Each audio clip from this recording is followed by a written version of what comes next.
You know, the economy is about to implode. I mean, that much is pretty sure. We've heard of Bitcoin. We've heard of Ethereum. You familiar with XRP and the efforts of Ripple? I didn't have any idea that Ripple was going to become the kind of thing that it has become here. They understand that this is a once-in-a-generation opportunity. Ripple and XRP are going to be the global standard. A single global payment network that connects literally everyone. It's here this year. It's here. It is here already. Yeah, I see. It's my belief, based off of all the fundamentals that I've been seeing the past few years, is that we are well positioned and a lot further ahead than most people realize. 300 plus customers. Using ODL for me as a customer has been a game changer. On-demand liquidity is a feature offered within RippleNet that helps customers eliminate the need to pre-fund an account in the destination country where they're sending funds. There's $27 trillion sitting in these bank-to-bank accounts. They're called Nostro accounts, Vostro accounts. Right money! We're near an inflection point. This may be your last hurrah here to try to get it in on precious metals and cryptocurrencies. The real crisis is a dollar crisis. All the money the Fed is printing isn't going to have value. It's not going to buy anything. Prices are going to skyrocket. And in fact, this coronavirus is accelerating that process. We need to go to a global virtual currency. Cash is trash. Cryptocurrencies such as Ripple are vying for a spot in the cashless world. How can I say this another way, people? I've been at this for years. Load up. XRP. Going to the moon. At the end of the day, when the music stops, if you're holding dollars or the equivalent, treasuries, muni bonds, corporate bonds, I don't care if your money is in the bank or under your mattress, you're getting wiped out.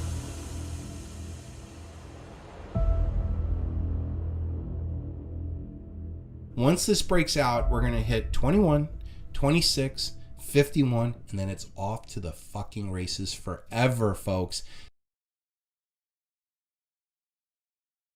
What if I told you 90% now of the world's central banks say they're investigating central bank digital coins, whether pushed by the private sector, and I see some faces that I recognize in the audience, or working with the private sector, let's be clear. I think we all recognize that technology like central bank digital coins have the potential to reshape the financial system and revolutionize payments.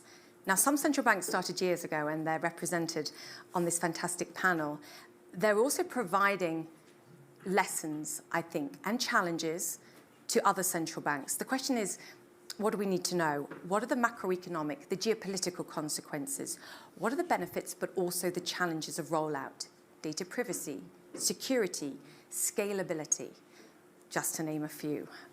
At the heart of any currency, how do we ensure trust, particularly given the great turbulence we see across financial markets, but specifically in private crypto markets today, and how new this concept is? We have to get it right first time. It has to be a benefit to users, but also minimize financial security and financial stability risks. What's good, YouTube? It's RPU here, and I'm back again with another video. And guys, with Joe Biden signing Executive Order 14067, it is a foregone conclusion that CBDCs are coming to the United States. And I think it's important to understand, one, what they are, and two, how they're different from cryptocurrencies like XRP. And so this is XRP versus CBDC, a brief comparison. Let's talk about it. Executive action. On March 9, 2022, Joe Biden signed Executive Order 14067 on ensuring responsible development of digital assets. Sovereign money is at the core of a well-functioning financial system, macroeconomic stabilization policies, and economic growth. My administration places the highest urgency on the research and development efforts into the potential design and deployment options of a United States CBDC, Joe Biden. Executive Order 14067 Section 4. Everybody's been talking about Section 4 lately, especially with Jim Rickard's new video talking about Biden bucks are coming. But guys, I was watching a video by Darren Moore Jr., shout out to him. His videos are fire. There were some U.S. government officials speaking on a panel, and they said that cryptocurrency, blockchain, is a national security issue. Because with the development of China's digital yuan, it seems as though the U.S. is falling behind in this cryptocurrency space, especially when it comes to regulation. And so people are starting to see that. And with Joe Biden's executive order, his administration has placed the highest urgency into the potential design and deployment options of the United States CBDC, which means that CBDCs are coming faster than you think. Now, when I first heard about USDC and Circle, I always had this question in the back of my mind, and maybe some of you guys were thinking it too, but is USDC a CBDC? No, they're not the same. However, according to U.S. Federal Reserve Vice Chair Lael Brainerd, CBDCs could coexist with and be complementary to stablecoins and commercial bank money by providing a central bank liability in the digital financial ecosystem, much like cash currently coexists with commercial bank money. And so we're going to have a system where we have multiple US dollar expressions that coexist amongst each other. I have some examples here. We got the CBDC, the Fed coin. We have USDC, USDT, BUSD, and VUSD. Did you know that VeChain has its own stablecoin and it's backed 1-to-1 and it's in partnership with Prime Trust, so it's regulatory compliant. VeChain to the moon. But what are some of your favorite stablecoins? Let me know in the comments. Now, CBDCs versus stablecoins. What's the difference? Well, CBDCs are digital currencies released and backed by central banks, while stablecoins are cryptocurrencies that are pegged to an underlying asset such as the US dollar. So, CBDCs are fully issued and backed by central banks, while stablecoins are supposed to be pegged to the underlying assets such as the US dollar. However, according to Federal Reserve Vice Chair Lael Brainerd, new regulation is necessary following the recent collapse of algorithmic Terra USD and Terra Luna Classic. Now, a lot of people lost a lot of money when it came to Terra Luna. Nobody could have seen that coming. Was it coordinated? Like a coordinated attack? I don't know, but we've seen a lot of stablecoins become depegged, since the crash of Terra Luna. And this gave regulators and central banks the perfect opportunity to go see, this is what happens when you're dealing in the wild, wild west. And this gave them the opportunity to step in and integrate their central bank digital currencies. You know what they say, never let a good crisis go to waste. Now, are CBDCs like XRP? No, they are not the same. And here's why. A cryptocurrency is a digital, encrypted, and decentralized medium of exchange. Unlike the US dollar or the euro, there is no central authority. No central authority that manages and maintains the value of a cryptocurrency. Instead, these tasks are broadly distributed amongst a cryptocurrency's users via the internet, whereas CBDCs are digital currencies released and backed by central banks. So,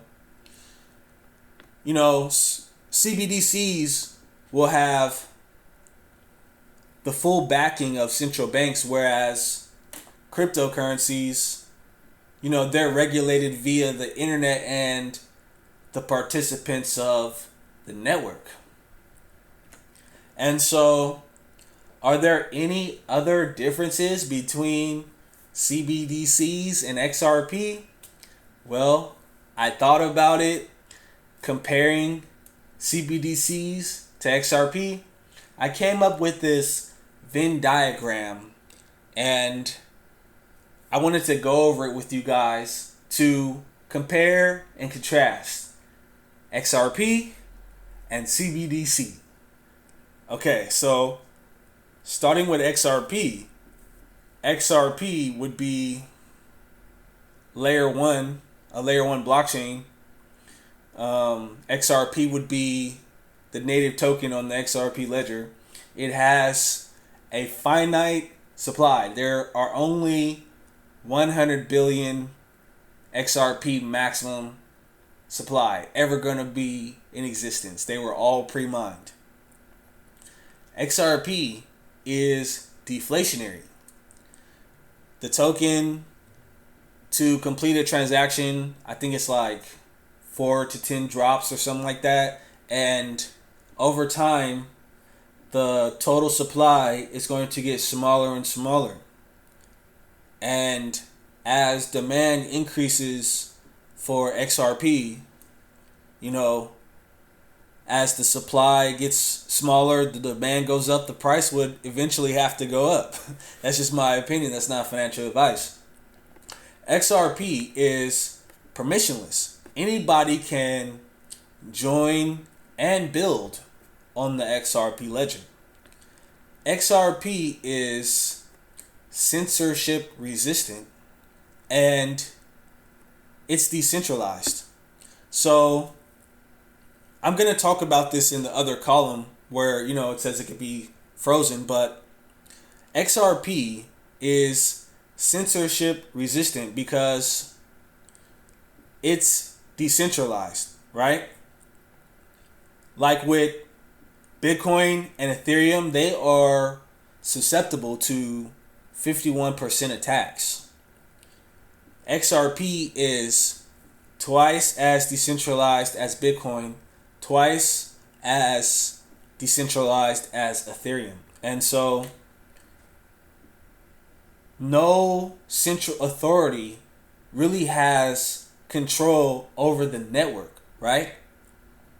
There are a list of trusted nodes that people trust, to validate their transactions, right?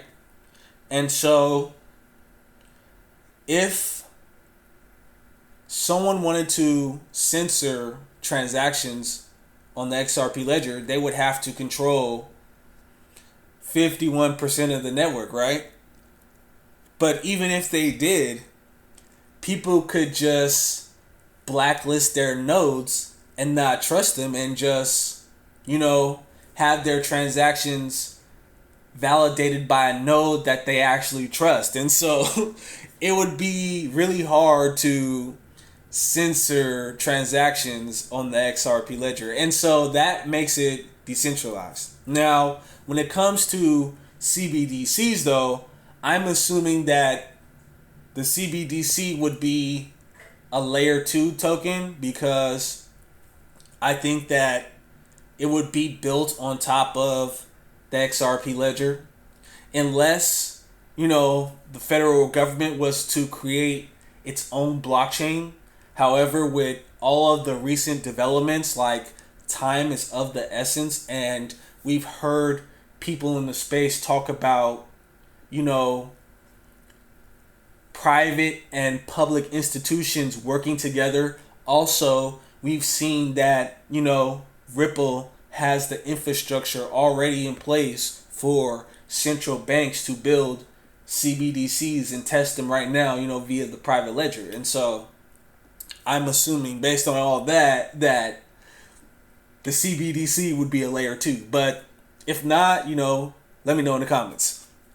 Now, CBDCs can potentially have an infinite supply. I mean, central banks will be able to print as many CBDCs as they want, and that will make it inflationary.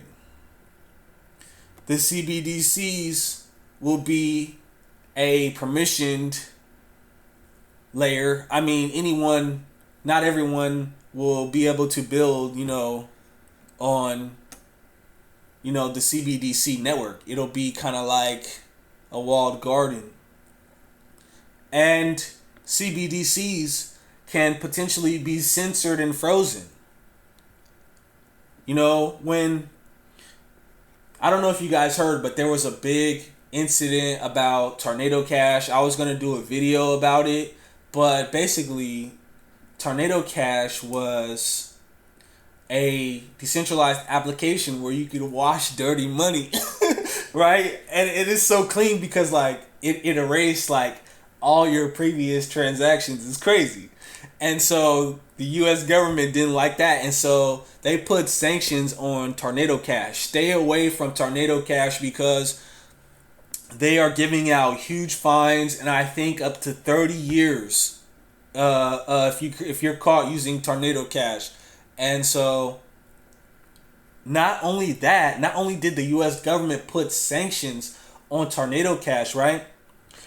All the addresses, the Ethereum addresses that were interacting with this dApp were blacklisted.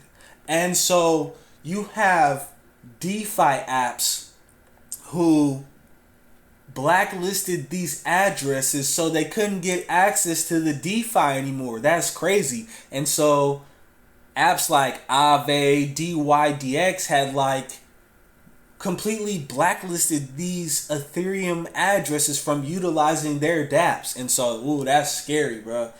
And stay away from Tornado Cash. And so, what one person did, which was really messed up, was that because his address got blacklisted for using Tornado Cash, he sent out a massive dust attack to a bunch of Ethereum addresses of known celebrities and had their addresses blacklisted. So because they had no interaction with Tornado Cash, right, themselves, but because they had received a little speck of dust from an Ethereum address that was blacklisted, their addresses was blacklisted. That's messed up.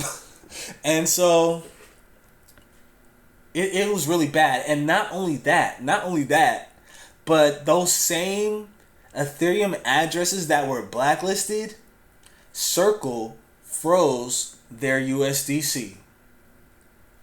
That was crazy. That was crazy to me, to be able to have your assets frozen. And that's just with Circle. Just imagine how bad it could potentially be with a CBDC if you do something that the central authorities don't like. Your assets could be censored and frozen. The central authority could tell you what you can and can't buy, who you can and can't give money to, things like that. And so that's really scary to me. Let me know what you think about all that in the comments. But also, when it comes to CBDCs, they have a stable price. They'll be most likely, pegged to the dollar value. Or they will be a dollar value because they will be issued and backed as a liability of the central bank. And CBDCs are centralized. And so this is how XRP and CBDCs differ. Now, this is how they are similar. Right here in the middle. They're both digital. They both require KYC AML. They both will offer real-time settlement. XRP can settle transactions in 4 seconds, and if the CBDC is built on top of the XRPL, it will be just as fast because it's using RippleNet technology. XRP and CBDCs are both pseudo-anonymous. If you go back to Christine Lagarde's speech, I think it's called The Winds of Change, she talks about how she doesn't like Bitcoin and Ethereum because people can potentially remain anonymous. And so they wanted a blockchain where users could still have that anonymity, but if the issue ever arise, they want to be able to have that ability to peer in and see, what's going on. And so people have pseudo anonymity on the blockchain. And both of these will involve cross-border payments. Now, this is how they compare and contrast. If you can think of any other ways of how XRP and CBDCs differ or how they're similar, let me know in the comments. Now, after this brief comparison, I want to ask you, would you want to hold CBDCs? Me personally, I may not want to hold them, but I may need to hold them in the future as stablecoins continue to collapse and depeg left and right. There is a need for regulation and stability in the system, and central bankers are offering that in the form of CBDCs.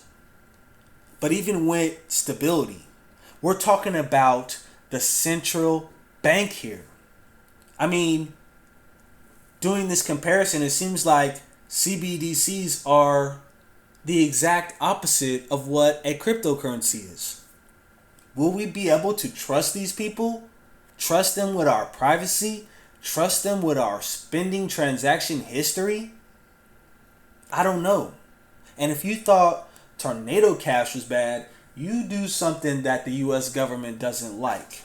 Your assets can potentially be censored, your address be blacklisted, and your assets could potentially be frozen.